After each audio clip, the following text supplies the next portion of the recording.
hablar un poco, quizás retornar a este tema de los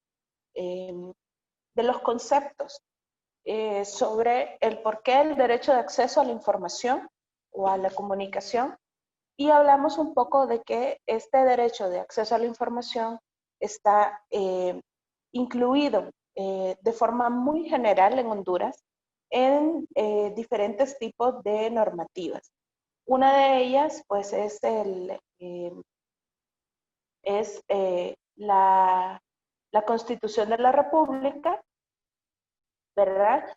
Y, bueno, habla precisamente de la libertad de expresión como parte de este derecho de acceso a la información.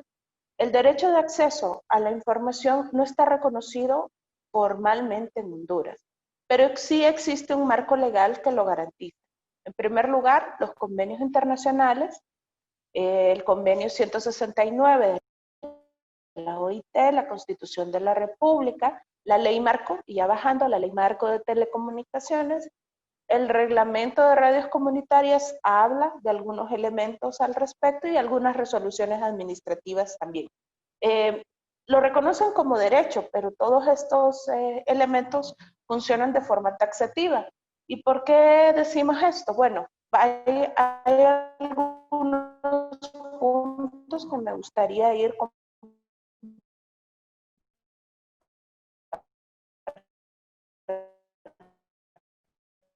No estamos escuchando, no sé si solo soy yo. ¿Tienen problemas ustedes para escuchar? Con ustedes. Primero, la comunicación es un derecho humano que incluye diferentes que incluyen no solamente. ¿Se escucha? Ahora Hola. de nuevo, Amada, la perdimos unos minutos, pero un minuto tal vez, pero ya, gracias. Vamos a Muy apagar bien. la cámara si podemos para que Amada pueda concentrar su presentación. Muy bien. Si quieren, voy a apagar también mi cámara para que quizás llegue mejor el internet. Realmente he tenido muchísimas dificultades durante todo el día. Así que voy a apagar mi cámara para poder ver si esta mejora la calidad del mensaje. Bien. Entonces decía que, bueno, la comunicación como derecho humano incluye diferentes soportes y plataformas. Incluye no solamente los medios de comunicación como tales, sino también todos los elementos que tengan que ver con cómo intervenir en la vida política, social y cultural de las naciones. Incluye, por ejemplo, las artes plásticas, las radios comunitarias, los medios de comunicación en general, privados, comunitarios, etcétera. Incluye también el Internet, las redes sociales, y todos estos forman parte de este derecho humano que todos los seres humanos tenemos. Igualmente, en Honduras, aunque está generalmente incluido de forma general en nuestra normativa interna, en la práctica ocurren diferentes cuestiones. Uno es la limitación que existe para acceder a la diversidad y pluralismo de las condiciones en las que se informa. Por ejemplo, los principios de libertad de expresión establece la Comisión Interamericana de Derechos Humanos en 2000, incluyen que debe haber un control de las posiciones monopólicas de los medios de comunicación. En Honduras, el 95% de los medios de comunicación se encuentran en manos privadas. Únicamente el 5% se encuentran en cuestiones públicas y también se encuentran en manos de medios comunitarios. Incluso si hacemos una valoración completa, únicamente el 2% de las frecuencias a nivel nacional pertenecen a radios comunitarias. En este momento no existe tampoco un medio de comunicación público que tenga contenido diverso y plural. También existe otro punto importante, que es el rol activo y presente del Estado como garante de los derechos humanos y que corresponde ese rol para fomentar, preservar la diversidad de los medios, de la gestión, de los soportes, de las redes y de las posiciones satelitales. ¿Eso qué quiere decir? Bueno, para que un medio de comunicación funcione, necesita una frecuencia, necesita un espacio público, necesita también diferentes elementos para poder salir públicamente. Igualmente, encontramos, por ejemplo, que existe una reserva de la sostenibilidad de la comunicación. ¿A qué nos referimos con eso? Bueno, que para garantizar la participación de los diferentes medios, de los diferentes discursos, debe de existir un sustento económico que garantice a los medios de comunicación y a los diversos discursos llegar a sus públicos. En este momento, por ejemplo, ustedes, si alguno de ustedes ha escuchado un programa en Misquito, sería realmente un milagro. Nadie conoce cómo suena, por ejemplo, diferentes lenguajes indígenas en el país. Por eso los discursos no están siendo utilizados, no están siendo sustentados desde un Estado con un rol activo y con un rol de sostenibilidad de la comunicación. Es por eso que es importantísimo que exista una reserva de las frecuencias para estos sectores más vulnerabilizados. ¿A qué nos referimos con esto? Bueno, excelente, Josué, pero no hay un espacio en Tegucigalpa, por ejemplo, para que su papá pudiera comunicarse en su lengua nativa, en su lengua materna.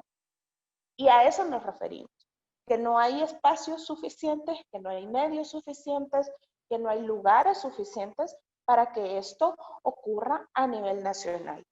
Por ejemplo, ¿cuántas personas conocen idiomas, lenguajes indígenas? Muy pocas. Y estamos hablando de la sustentación y de la sostenibilidad de un derecho que abarca a diferentes sectores. También es importante conocer que la comunicación tiene un servicio de interés público. Por ejemplo, los servicios de comunicación audiovisual, los operadores, deben de contar tanto servicios de tecnología, por ejemplo, los servicios que actualmente están pasando de un proceso análogo a un proceso digital. ¿Qué pasa con los medios de comunicación que se quedan en el rol de análogo? Porque sosteniblemente, es decir, la plata que les llega no es suficiente para pasar a un proceso digital. ¿A qué nos referimos? Por ejemplo, un canal local, Canal 27 en Santa Bárbara, jamás va a llegar a nivel nacional porque económicamente la transformación de su equipo, la transformación de las tecnologías para llegar a nivel nacional son sumamente costosas y sumamente inaccesibles para diferentes medios de comunicación. A eso nos referimos con que no existe entonces el verdadero servicio sobre el interés público. Otro elemento sobre este tema es cómo existe un acceso universal y de no discriminación. Por ejemplo, que los espacios de los medios de comunicación o de los servicios de comunicación audiovisual, las TICs, las redes sociales, las radios, etcétera, todos los servicios de comunicación estén claramente dirigidos por un proceso de no discriminación, ni por origen étnico, ni por nacionalidad, ni por edad, ni por discapacidad, condición social, económica, salud, religión, sexualidad, identidad de género, o cualquier otra cosa que menoscabe la dignidad humana y los derechos humanos y las libertades personales. ¿A qué nos referimos con este tema del acceso universal y la no discriminación? Bueno, en Honduras, por ejemplo, es muy común titular cosas como mataron a un gay o fulanito de tal, padre de menganita de tal, menor de edad que vive en tal lugar, ha sido acusado de violación especial. Estas dos prácticas es una práctica sumamente común en nuestros medios de comunicación, sumamente discriminatoria y representan el poco rol que tiene el Estado de Honduras para regular este tipo de actuaciones. Es importante establecer cuáles son los límites entre un proceso de discriminación y un proceso de hostigamiento, digamos, o de revelación de información. Son dos procesos diferentes. Los primeros no están regulados por la libertad de expresión, porque, bueno, lo que tiene que ver con la discriminación y con discursos de odio son precisamente los pasos que debemos de dar para ir evitando y para garantizar este derecho. Otro problema que existe en nuestro país es lo que tiene que ver con las comunicaciones, el Internet. En Honduras se está discutiendo actualmente, ya vamos por el segundo debate, la ley de ciberseguridad. Seguramente ya muchos lo han conocido, la ley de ciberseguridad, que habla de regular especialmente en las redes sociales. ¿Y por qué dirigir una ley a regular redes sociales? Pues bueno, el espacio público ha sido sumamente violento. Las protestas sociales son sumamente lesivas para el derecho humano de comunicación, para el derecho humano de libertad de expresión. Entonces, el poco espacio público que ha quedado son las redes sociales. Y es ahí hacia donde están atacando. ¿Cuáles son en el país los medios de comunicación que están dando, digamos, la batalla? Son precisamente medios de comunicación digitales. Encontramos a Milton del Perro Amarillo, encontramos Pasos de Animal Grande, encontramos a Conexión, Contracorriente, y así sucesivamente puedo mencionar a muchísimos que por ahí se me pueden ir los nombres, pero es hacia ahí, hacia donde el Estado quiere dirigir sus regulaciones para irrumpir en este derecho de la comunicación. Igualmente, tampoco existe una distribución justa e equitativa de la publicidad pública. En el país no existe publicidad que no sea destinada a los grandes medios de comunicación o a los medios corporativos desde hace muchísimo tiempo. Hicimos, por ejemplo, creo que en 2015, varias solicitudes de acceso a la información pública para saber a cuántos medios considerados pequeños estaban destinadas la publicidad y descubrimos que no existe realmente una distribución equitativa, que más del 80% de la publicidad a nivel nacional está concentrada en 4 medios de comunicación, 3 de ellos son medios de comunicación televisivos y uno en ese entonces era radial. Bueno, con esto prácticamente decimos, bueno, si la publicidad, es decir, el discurso público, publicitario, está colocado en determinados medios, son estos grandes medios masivos y corporativos donde el Estado está colocando su discurso. ¿Qué está pasando ahora? Ya no hace falta la publicidad. Ahora tenemos las cadenas nacionales diarias donde el Estado está colocando su discurso y prácticamente sirve de promoción de la imagen del presidente y del Poder Ejecutivo. Igualmente, encontramos que no existe propiedad diversificada. No existe dentro de los contenidos de los medios de comunicación suficiente pluralismo y diversidad para que haya una competencia realmente en función de los estándares internacionales que regulan la propiedad, que regulan los contenidos. ¿Qué deberían de existir en los medios de comunicación? Bueno, acceso igualitario a todos los sectores, mujeres, discapacidad, niños, etnias, etcétera, etcétera. Estudiantes y etcétera, mujeres. Son precisamente los sectores más vulnerabilizados los que menos acceso tienen a estos espacios comunicativos. Esto es sumamente preocupante porque si hacemos una valoración de todos los contenidos de los medios de comunicación, encontramos que en su mayoría son hombres blancos mayores de 30 años.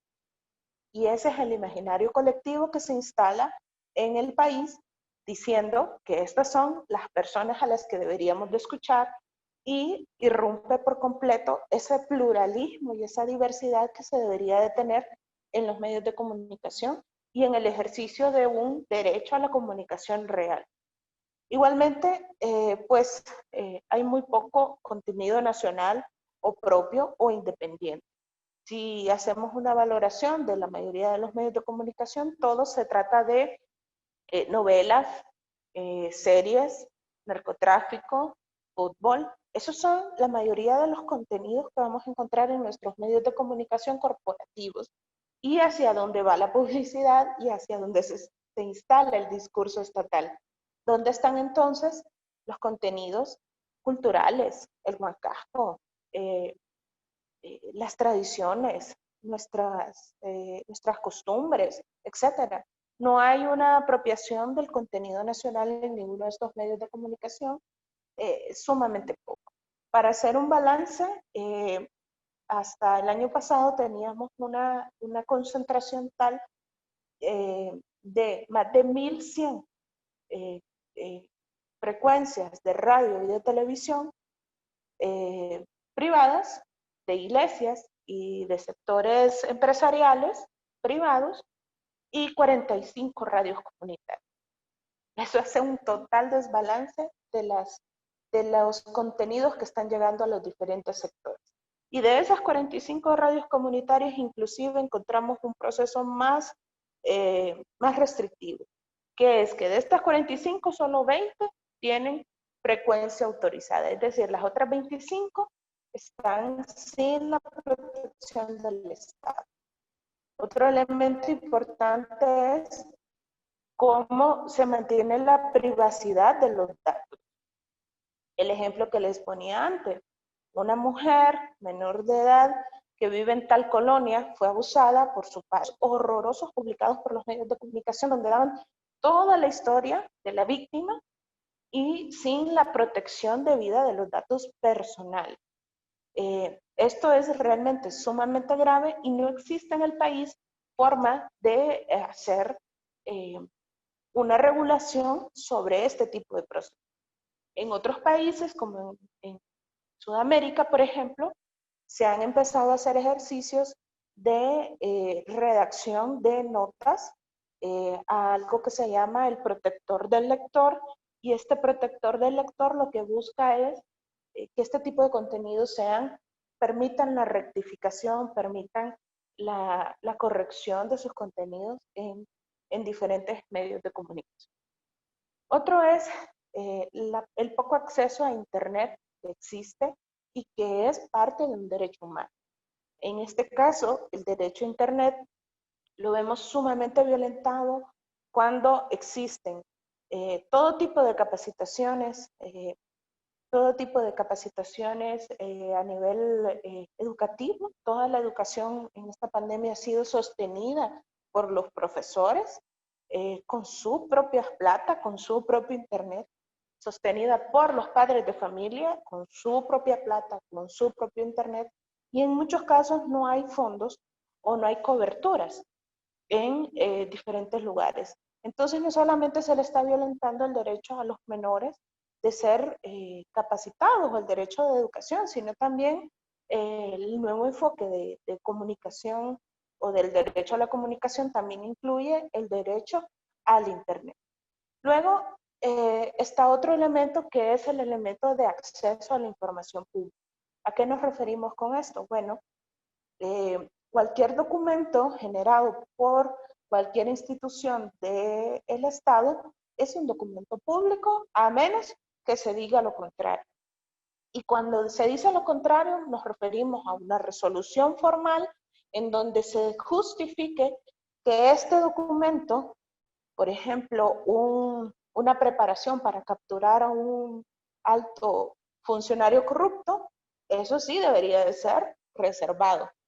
Pero los gastos que hicieron para capturar a ese funcionario, la información sobre ese funcionario, el proceso que se dio posterior, todo eso ya no es información reservada, es información pública.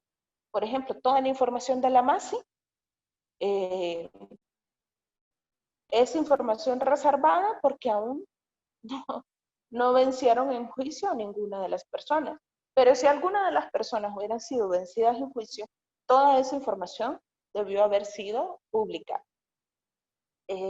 Luego encontramos también que no existe una defensoría de las audiencias. ¿A qué nos referimos con esto? Por ejemplo, a que en el país no existen ningún proceso para realmente garantizar que los hondureños puedan ser garantes de que el contenido que se les proporciona no tiene un interés más allá de manipulación o de concentración o de tergiversación de la realidad. Un poco por ahí vamos a dejar porque no sé cuánto tiempo tenemos realmente. Ya estamos con el tiempo.